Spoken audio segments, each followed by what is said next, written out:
going, kings and queens, and welcome to Teen Wolf TV Time with me. We are starting off season 5 with a bang. 2 episodes, action-packed, full of commercials, but action-packed nonetheless.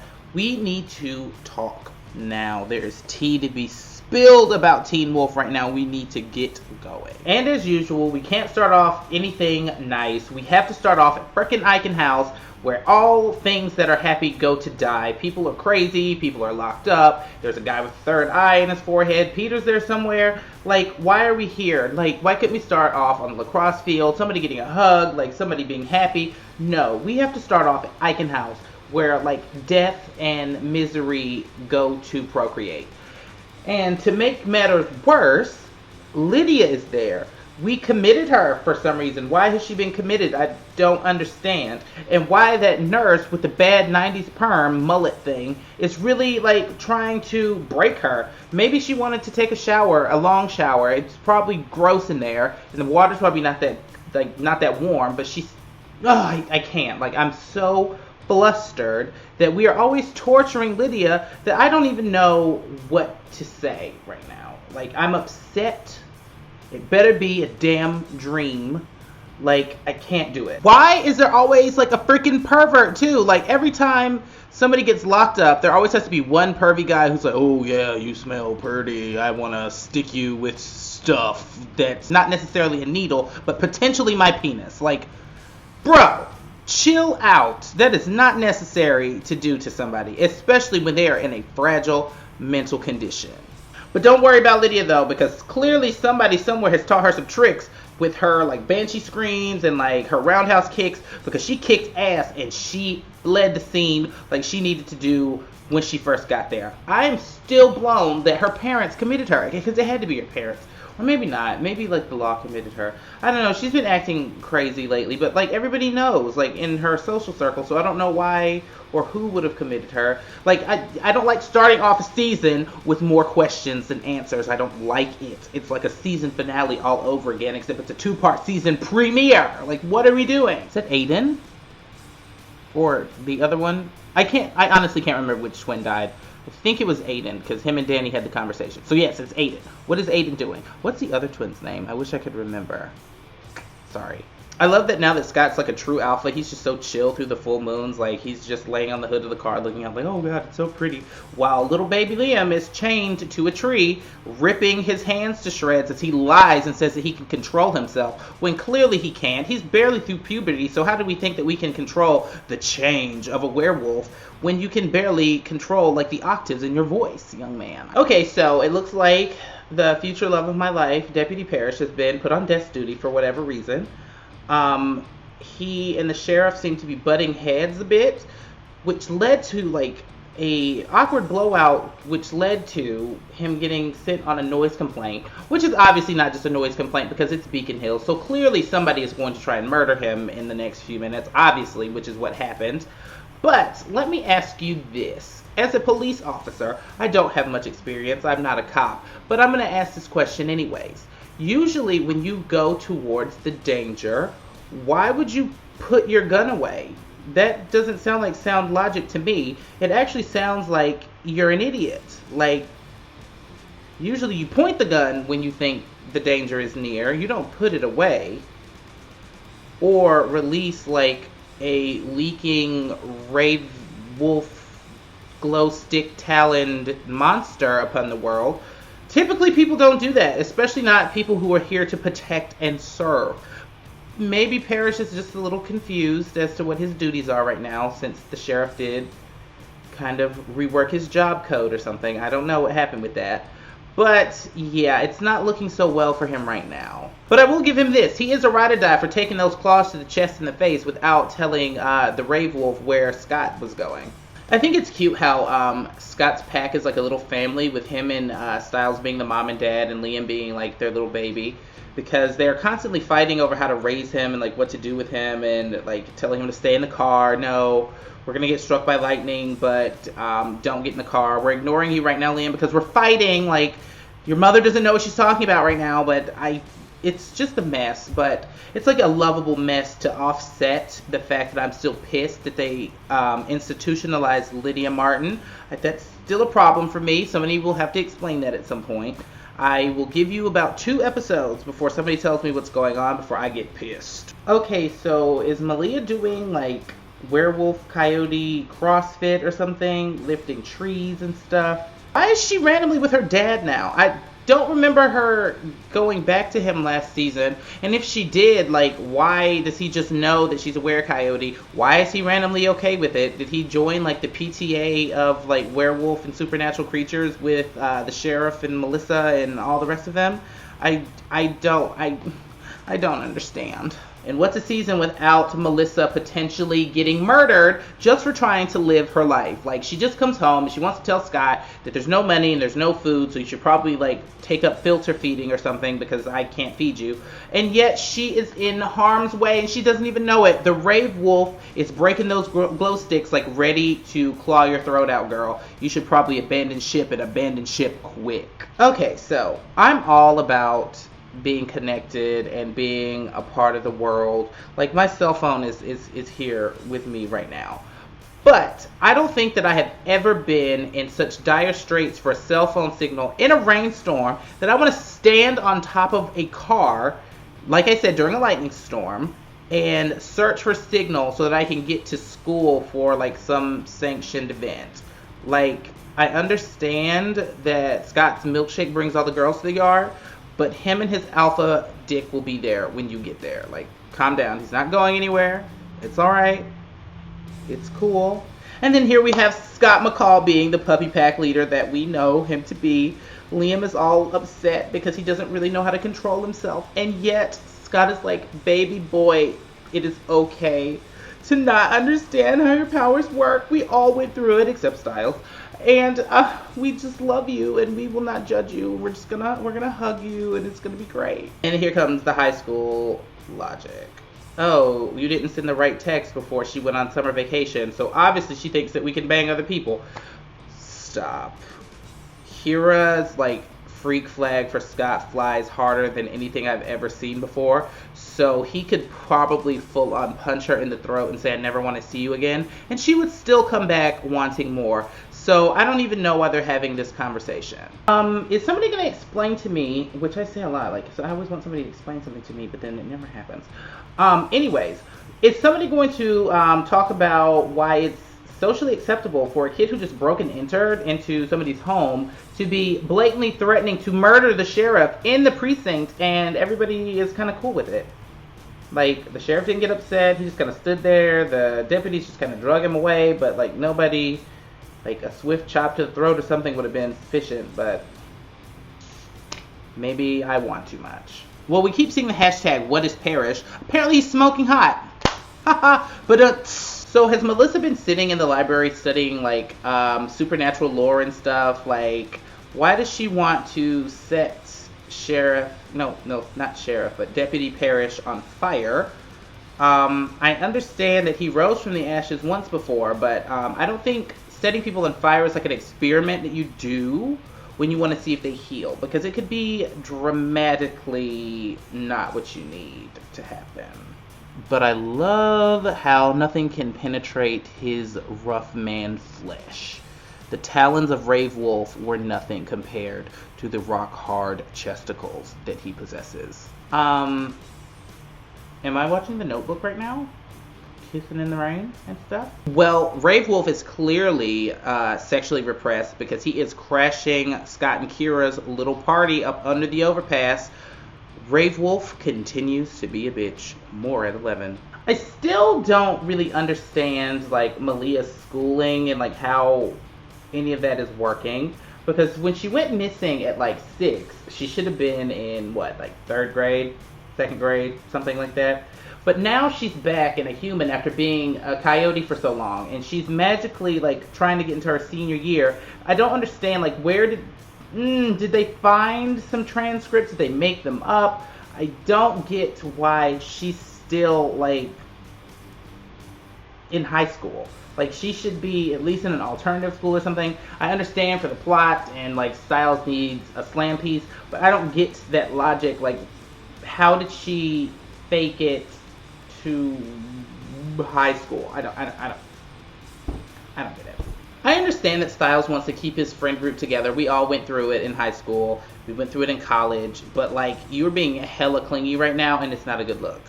Like, you probably have some stuff to study for instead of trying to force people to come together in school for the last year, for the last hurrah, it's our last chance to share the stage before we go our separate ways. High school wasn't meant to last forever. Yes, I just sung High School Musical 3. You're welcome. Okay, so I know that Scott is a true alpha and he has like immense power and stuff, but if you see like the leader of your pack and your friend getting impaled by glowing talons, why would you just kind of stand there and watch? I don't think that that's what friends do. I might not have the right kind of friends because I think that my friends would save me from being impaled, but they kind of just watched. Maybe they were like, he got it, we don't need to be concerned, but maybe you should be a little concerned. Maybe just a little bit. I don't think that it felt good to get stabbed. But then in the next scene, Scott like ruins his manicure, and I would send his broke ass the bill because glowing nails probably cost a little bit more than $20 for like the standard manicure, you know, because you had to get like the little filters and stuff put in them. So is there like a werewolf Facebook group or a Twitter hashtag that's like True Alpha Bay Scott McCall, Puppy Pack Leader? Like, how are they finding him? I understand they said that there's a pull to Beacon Hills, but like they are pulled to his direct location all the time and know all his business. I don't know if Styles is like sending out a newsletter or like a weekly email that's saying, hey, we're doing this, we're here, we just stopped a Canema, we just killed an old man, hey, R.I.P. Allison Argent. Like, I don't know who's giving them their updates, but it's really weird that they come in and they're just like, okay, hey, you're you, you have this power, you have that power, I know all about everything, but then we don't know anything about you. I don't know about that.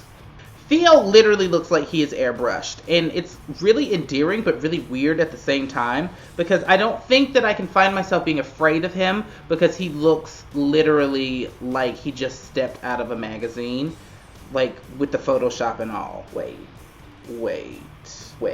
They were all willing to risk life and limb in the elements to go and sign a shelf in a library that looks very different to the library that the Canema and Jackson D. Canema ruined like 5 seasons ago. I digress, but like, you wanted to write your initials on a cheap metal shelf that you probably could have done in Free Period or something just to, I don't know. Maybe I'm old. Maybe that's the thing. Like, maybe I'm too old now to, like, care about these kinds of traditions. But I don't think that I would want to go out into a hurricane for, like, 5 seconds of gratification. If that. Because you probably spend more time in the line. You probably spend more time in traffic. All to get to this event where you sign your initials on cheap metal. I don't know. I see you trying to make me cry, Scott, by writing Allison's initials on that cheap thing. I don't appreciate it. After all this, like, you could just stop. So, I'm assuming Rave Wolf was just an underling to these zombie exterminators who have really weird voices, like the playable teaser radio guy. I don't like it. It makes me uncomfortable. I don't want to feel like somebody's gonna come prickling at my body in the night. I'm not a fan of that, and apparently neither is Rave Wolf because he got murdered, and then cheap crows came flapping out of his body. That's probably not a good thing or a good sign. Just me. Yes, sir. I think that lobotomies are like the perfect way to get information. That's what I always do. When somebody doesn't want to tell me a secret, I just power drill a hole through their freaking skull. Because that's just what civilized people do. When in doubt, use Black & Decker. Okay, so I love how like Lydia and Kira and all of them just try to play Scott like he was a fool just because he's taking AP biology, trying to ask him what AP stands for. Lydia, don't do it, girl. That is real rude. You have been friends with Scott for how long and you don't know that he wants to be a vet and you don't know that he's kind of smart? Like, get out. Get out. Stop. The little gay and the little wolf are like my second favorite pairing behind Styles and Scott. Mason looks a little airbrushed as well. Maybe it's, I don't know what it is, but they look like they were computer generated. They're cute though, but like between Theo and Mason, there is like an entire like can of spray paint on them. I don't know. I would never, ever step foot into Beacon Hills High School because stuff is always dying, bleeding, exploding. Like, just give me a normal Wonder Bread, white bread school. Like, I don't want to get killed going to third period. Just let me get my lesson and let me go home. I don't want anything bleeding on me. I don't want anybody trying to stab me. Like, I'm okay. Higher education is all I need. Also, does the school board ever wonder why the school is in constant need of repairs? Who is funding that? Because that part I don't get either. Who is paying for all the repairs to Beacon Hills High School? Then we find out that the beautifully manicured Theo was a part of the twins' pack, and they murdered his alpha. So that must mean that he was either a terrible beta or he didn't really care about his alpha to begin with because he didn't defend them. If he really loved him as an alpha, he would have died too. That's all I'm saying. But he's clearly up to something because what are the odds that some random dude from Scott's 4th grade was bitten by a werewolf too in the same pack as the twins and is now magically migrated back because he's heard of the gospel that is Scott McCall. I'm not buying that one either, so I'm going to have to go ahead and wait for somebody to spill the real tea. And it's probably going to be Styles because you know that's what he does. I also really like that the parents have started their own little pack, like with Miss Martin and Melissa and the sheriff. It's real cute. I'm a fan. Big fan. Okay, Deputy Parrish, I understand that you're under a lot of stress right now, but telling lies is not really beneficial. There is a whole Kentucky Fried Crow on top of the ceiling right now, or the roof, excuse me. It's up there, and you're going to lie and say that, oh no, it's fine, there's nothing up here dying or fermenting or being eaten alive by maggots. That's why the girl Tracy got away later, because you were not telling the truth. Poor Styles is not getting any support from his crew right now. All he wants to do is keep them together forever, and they do not seem to be about it.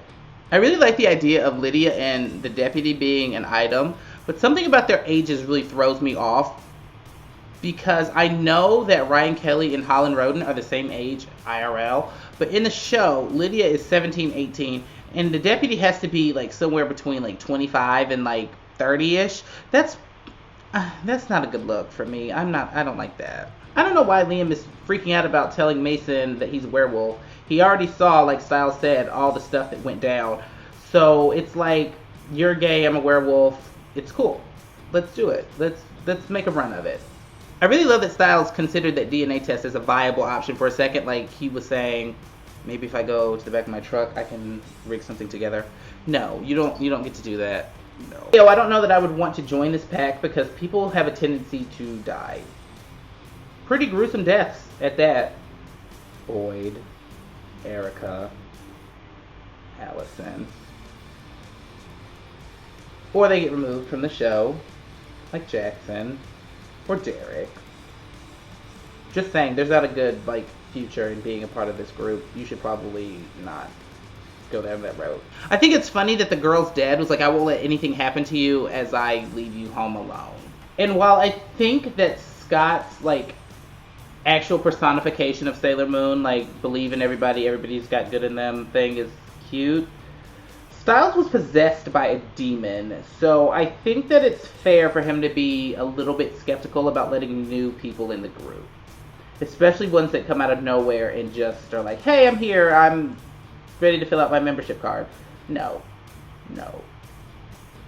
There's a screening process now. I do love that Styles is so fiercely protective over Scott, though. He's so cynical because Scott sees the good in everybody.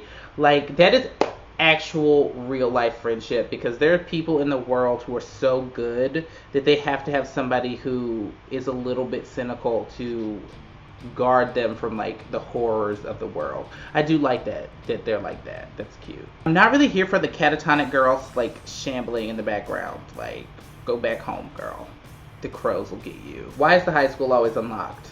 Well, I guess that a wolf attack is a good way to circumvent the werewolf coming out story. It really broke the ice because you roared like an animal in front of Mason. Now it's cool.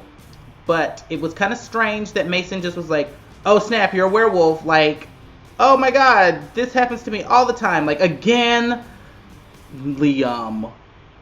I thought that was a little odd. I'm still not really a fan that Mason's storyline picks up where Danny's left off, though. I need you to check your privilege, Theo, because it was not your business to force Liam to come out to Mason as a werewolf. That was not your business, not your place. I didn't like that. That is really rude. Check your werewolf privilege, boy. Okay, like I said, I really like Lydia and Parrish. If anybody needs to get laid, it is those two. They have been through the ringer. I think it's time for them to smush. People even still say smush. Unfortunately, though, while y'all were playing googly eyes with one another, Pinky and the Brain got your home, girl. Got to keep your eyes on the prize. Tracy is now taken by the PT zombie exterminators. And y'all are doing what? Staring at each other, talking about coffee? A mess. I also think it's kind of weird that the sheriff doesn't think that Stiles' murder board is odd. Even knowing everything, I think a big clear board with like murder and suspects is a little strange even for their situation. Okay, so Theo isn't perfect. He's actually insane. He bought these parents and is now chastising them because Stiles is super astute. I don't think anybody can outwit Stiles, so I don't think it's fair to punish that guy for it. It's really upsetting. Also, the mom has no chill because she threw him under the bus like immediately.